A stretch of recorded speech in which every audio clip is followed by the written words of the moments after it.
नमस्कार दोस्तों, corona virus की बात करें तो डेल्टा वेरिएंट को लेकर पूरी दुनिया में हंगामा मच गया है। अमेरिका और यूरोप के देशों को चिंता है कि डेल्टा वेरिएंट की वजह से अब उनके देशों में अगली वेव आएगी कोविड की। दूसरी तरफ इंडिया में अब लोगों को चिंता हो रही है कि थर्ड वेव आ सकती है डेल्टा प्लस वेरिएंट की वजह से। तो क्या है ये डेल्टा प्लस वेरिएंट और कब आ सकती है ये थर्ड वेव?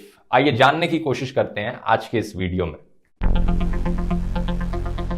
म्यूटेशंस के बारे में खास बात यह है दोस्तों कि ये हर लिविंग बीइंग में होती है, चाहे कोई इंसान हो, कोई जानवर हो, कोई पेड़ पौधे हो या फिर कोई वायरस हो। जब जब रिप्रोडक्शन होता है तब तब म्यूटेशन होती है। एक डीएनए जो इंसान का होता है, जब आप अपने बच्चे पैदा करते हैं, जब डीएनए ट्रांसफर होता है तो एक जनरेशन से दूसरी जनरेशन में ऑन एवरेज 100 से 200 म्यूटेशंस होती हैं डीएनए में। अब ज्यादातर म्यूटेशंस हार्मलेस होती हैं, दिखाई नहीं देती, उनका कोई असर दिखता नहीं है। सेम विद वायरस, हजारों म्यूटेशंस होती हैं कोविड के वायरस में, ज्यादातर से हमें फर्क नहीं पड़ता। लेकिन कई बारी ऐसी म्यूटेशंस होती हैं जो ज्यादा ट्रांसमिसिबल बना देती हैं वायरस को, जिससे कि वायरस ज्यादा आसानी से फैले। या फिर कई बार ऐसी म्यूटेशंस होती हैं जो वायरस को ज्यादा डेडली बना देती हैं। WHO यानी world health organization corona virus की डेंजरस म्यूटेशंस का ट्रैक रखता है। इन्हीं डेंजरस म्यूटेशंस को WHO ने दो कैटेगरीज में बांटा है। पहली कैटेगरी है वेरिएंट्स ऑफ इंटरेस्ट और दूसरी कैटेगरी है variants of concern. Broadly speaking, variant of interest category में वो वाले कोरोना वायरस के वेरिएंट्स आएंगे जो मल्टीपल कंट्रीज में डिटेक्ट किए गए हैं और जिनकी ट्रांसमिसिबिलिटी ज्यादा है, यानी वो ज्यादा आसानी से फैलते हैं ओरिजिनल वायरस के कंपैरिजन में। दूसरी तरफ वेरिएंट ऑफ कंसर्न कैटेगरी में वो वाले कोरोना वायरस के वेरिएंट्स आएंगे जिनकी ना सिर्फ ट्रांसमिसिबिलिटी ज्यादा है, ना सिर्फ वो ज्यादा आसानी से फैलते हैं, बल्कि जो डिजीज होता है उनकी वजह से वो डिजीज भी ज्यादा सिवियर होता है। और जो वैक्सीन की इफेक्टिवनेस होती है इन वेरिएंट्स पर, वो कम होती है ओरिजिनल वायरस के कंपैरिजन में। आज के दिन WHO ने 4 वेरिएंट्स को वेरिएंट ऑफ कंसर्न कैटेगरी में डाल रखा है: अल्फा, बीटा, गामा और डेल्टा।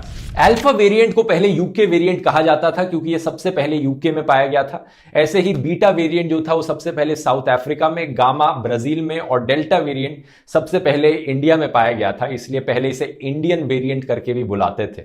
लोगों ने बाद में हल्ला मचाया, कहा कि क्यों इनके नाम कंट्रीज पर रख रहे हो। चाइना से जब ओरिजिनल वायरस निकल के आया है उसका ओरिजिनल नाम हमने कभी वुहान वायरस या चाइना वायरस तो नहीं रखा, तो इनका नाम, वेरिएंट्स का नाम क्यों कंट्रीज के नाम पर रखा जा रहा है? तो WHO ने इस पे रिएक्ट किया और इसके बाद WHO ने कहा ठीक है, हम इनके नाम अल्फा, बीटा, गामा, डेल्टा दे देते हैं। तो डेल्टा वेरिएंट का स्ट्रेन सबसे पहले अक्टूबर 2020 में पाया गया था इंडिया में। इसी की वजह से ही सेकेंड वेव आई थी इंडिया में। आज के दिन डेल्टा वेरिएंट 80 से ज्यादा देशों में फैल चुका है और इसकी ट्रांसमिसिबिलिटी एक्सट्रीमली हाई है, यानी ये बहुत आसानी से फैलता है। आगे बढ़ने से पहले वैसे एक चीज मैं क्लियर कर दूं, किस देश में कौन सा वेरिएंट निकला है ये सिर्फ चांस की बात है। कभी भी किसी भी देश को किसी भी चीज के लिए ब्लेम नहीं किया जा सकता, क्योंकि जैसा मैंने बताया हजारों म्यूटेशंस हो रही हैं वायरस में। कौन सी वो म्यूटेशन होगी जो ज्यादा डेंजरस निकलेगी, ज्यादा ट्रांसमिसिबल निकलेगी, ये सब चांस की बात है, और कौन से देश में म्यूटेशन पाई जाएगी। तो एक्सट्रीमली हाई को मैथमेटिकल टर्म्स में मैं आपको बताऊं तो स्टडीज ने बताया है कि डेल्टा वेरिएंट 60% ज्यादा ट्रांसमिसिबल है अल्फा वेरिएंट से, और अल्फा वेरिएंट 50% ज्यादा ट्रांसमिसिबल था ओरिजिनल स्ट्रेन से जो वुहान में पाया गया था 2019 में। तो इमेजिन कर सकते हो कि ये कितना ज्यादा और इन्फेक्शियस है। आमतौर पर वायरसेस जब म्यूटेट होकर ज्यादा ट्रांसमिसिबल बनते हैं तो ये कम डेडली भी हो जाते हैं।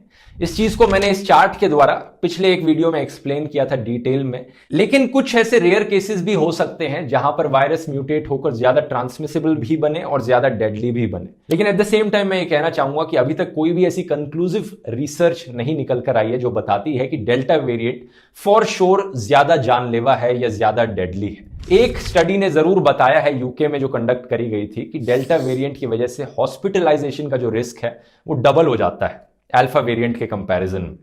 लेकिन क्या हॉस्पिटलाइज होने का मतलब यह है कि ज्यादा डेडली होगा? यह भी अभी कंक्लूसिवली बताया नहीं जा सकता है। ऐसा भी हो सकता है कि ये वेरिएंट ज्यादा जानलेवा ना हो, बस क्योंकि इतना ज्यादा ट्रांसमिसिबल है, ये इतने ज्यादा लोगों में इतने कम टाइम में फैला, तो जो डेथ का रेट था वो उस शॉर्ट टाइम में बहुत ज्यादा पीक कर गया एज कंपेयर टू एक लंबे टाइम पे उतनी ही डेथ्स होती। तो समझ रहे हो मैं क्या कह रहा हूं यहां पर? अगर ट्रांसमिसिबिलिटी इतनी ज्यादा है तो इसकी वजह से बड़ा मुश्किल हो जाता है बताना कि ये सही में ज्यादा डेडली है या नहीं है।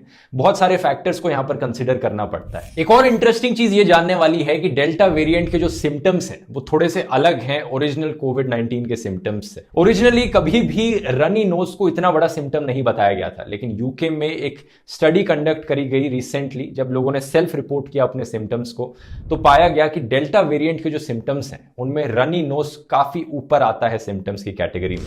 सरदर्द होना, रनी नोज होना, जुकाम होना, सोर थ्रोट होना, गले में दर्द होना, ये टॉप 3 सिम्टम्स आ रहे हैं अब। तो डेल्टा वेरिएंट के सिम्टम्स एक्चुअली में अब कॉमन कोल्ड के सिम्टम्स से काफी सिमिलर है।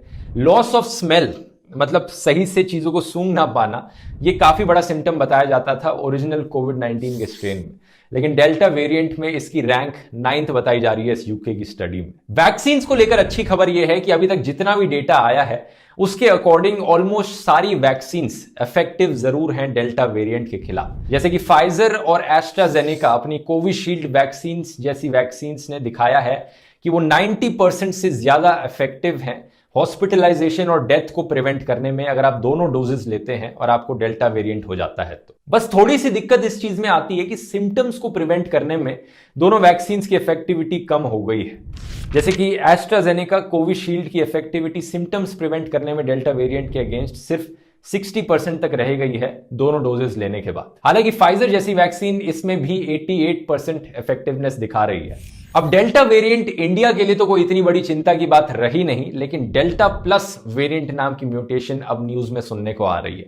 इंडियन गवर्नमेंट ने डेल्टा प्लस वेरिएंट को वेरिएंट ऑफ कंसर्न घोषित कर दिया है और कुछ लोगों का मानना है कि इंडिया में अब डेल्टा प्लस वेरिएंट की वजह से एक थर्ड वेव आ जाएगी। अभी तक जो लिमिटेड रिसर्च कंडक्ट करी गई है इसके बारे में, उसमें पाया गया है कि डेल्टा प्लस वेरिएंट 60% ज्यादा तेजी से फैलता है डेल्टा वेरिएंट के कंपैरिजन में, ज्यादा ट्रांसमिसिबल है और कुछ ड्रग्स के खिलाफ ये हाईली रेजिस्टेंट है। लेकिन रियलिटी ये है दोस्तों, सच बताऊं तो अभी हमें ज्यादा कुछ पता नहीं है इसके बारे में। इंपॉर्टेंट चीज ये नोट करने वाली है कि वर्ल्ड हेल्थ ऑर्गेनाइजेशन ने अभी तक इसे वेरिएंट ऑफ कंसर्न घोषित नहीं किया है, इवन दो इंडियन गवर्नमेंट ने कह दिया है। Indian council of medical research ICMR का कहना है कि अभी ये बहुत जल्दी है बताना कि डेल्टा प्लस वेरिएंट की वजह से कोई थर्ड वेव आएगी या नहीं आएगी। तो ये शायद थोड़ा अनलाइकली दिख रहा है कि डेल्टा प्लस वेरिएंट की वजह से एक थर्ड वेव आएगी, लेकिन फिर भी एक्सपर्ट्स का कहना है कि बहुत हाई चांस है कि एक थर्ड वेव आएगी तो जरूर इंडिया में।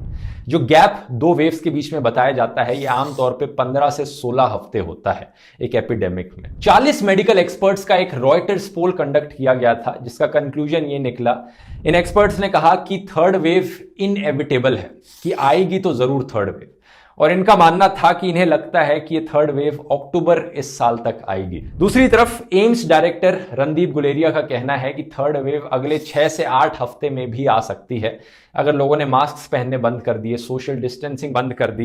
लेकिन डॉक्टर एनके अरोरा जैसे भी कई एक्सपर्ट्स हैं, doctor N K Arora for example chief हैं सेंटर के कोविड-19 वर्किंग ग्रुप के, जिनका कहना है कि कोरोना वायरस की थर्ड वेव एक्चुअली दिसंबर से पहले नहीं आने वाली इस साल के। तो अक्टूबर से लेकर दिसंबर तक के एस्टिमेशंस लगाए गए हैं डॉक्टर्स और एक्सपर्ट्स के द्वारा। ये तो टाइम की बात हुई, लेकिन अगर हम सिवियरिटी की बात करें कि कितनी खतरनाक हो सकती है थर्ड वेव, तो इसको लेकर Tata institute of fundamental research की एक रिपोर्ट ने बताया है कि थर्ड वेव वेरी लाइकली है कि ये इतनी सिवियर नहीं होगी जितनी सेकेंड वेव हुई थी, मतलब उससे कम हानिकारक हो सकती है। लेकिन क्या इसका मतलब ये हुआ कि हम आराम से रिलैक्स कर सकते हैं, कोई चिंता करने की बात ही नहीं है? ये भी नहीं हुआ इसका मतलब, क्योंकि साउथ अफ्रीका का एग्जांपल लेकर देखो। साउथ अफ्रीका में first wave original corona virus की वजह से आई, इस चार्ट को देखो जरा।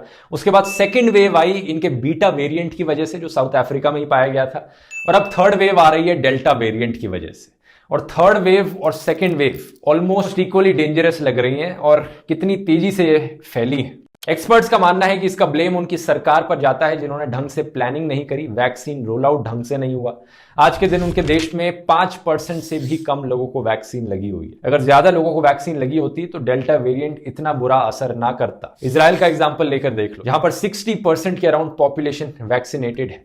जब इजराइल में डेल्टा वेरिएंट आया, सरकार ने कुछ मेजर्स जरूर उठाए, लोग कुछ जरूर इन्फेक्ट हुए, लेकिन हॉस्पिटलाइजेशन और डेथ्स अभी भी नेग्लिजिबल हैं इजराइल जैसे देश में। अच्छी खबर यह है दोस्तों कि रीसेंट टाइम्स में इंडिया का वैक्सीनेशन रेट बड़ी तेजी से बढ़ गया है। अभी रिसेंटली इंडिया ने 8 मिलियन वैक्सीनेशंस एक दिन में करने का रिकॉर्ड तोड़ दिया था। बहुत अच्छी चीज है ये। जितनी जल्दी वैक्सीनेशंस लगाई जाएंगी, जितनी जल्दी लोग वैक्सीनेट करे जाएंगे, उतनी ही ज्यादा अच्छे चांसेस रहेंगे हमारे थर्ड वेव को बीट करने के। लेकिन अनफॉर्चुनेट चीज ये है कि शायद इस स्पीड का वैक्सीनेशन रेट भी काफी ना हो थर्ड वेव को कंप्लीटली अवॉइड करने के लिए। सरकार का एम है कि साल के एंड तक जितनी भी एडल्ट पॉपुलेशन है इंडिया की, वो सब वैक्सीनेट हो जाए। लेकिन इस ग्राफ में आप देख सकते हैं कि ये करने के अभी हम ट्रैक पर नहीं है unfortunately. At an individual level third wave से बचने का एक ही sure shot long term solution है, और वो ये है कि अगर आपको चांस मिल रहा है तो जल्दी से जल्दी जाकर अपनी वैक्सीन लगवाए आइए। आज ही चांस की बात है कि मैंने भी अपनी वैक्सीन लगवाई है, आज जाकर मुझे मौका मिला ये करने का, क्योंकि हो सकता है डेल्टा प्लस वेरिएंट से थर्ड वेव ना आए, लेकिन याद रखिए कि हजारों म्यूटेशंस होने लग रही हैं इस वायरस में हर दिन। पता नहीं कौन से दिन एक ऐसी म्यूटेशन निकल जाए जो और भी ज्यादा ट्रांसमिसेबल हो, और भी ज्यादा डेडली हो, जिसकी वजह से एक थर्ड वेव आए। इसीलिए वैक्सीन ही हम सबका बेस्ट चांस है इससे बचने के लिए। उम्मीद करता हूं वीडियो आपको इंफॉर्मेटिव लगा होगा। बहुत बहुत धन्यवाद।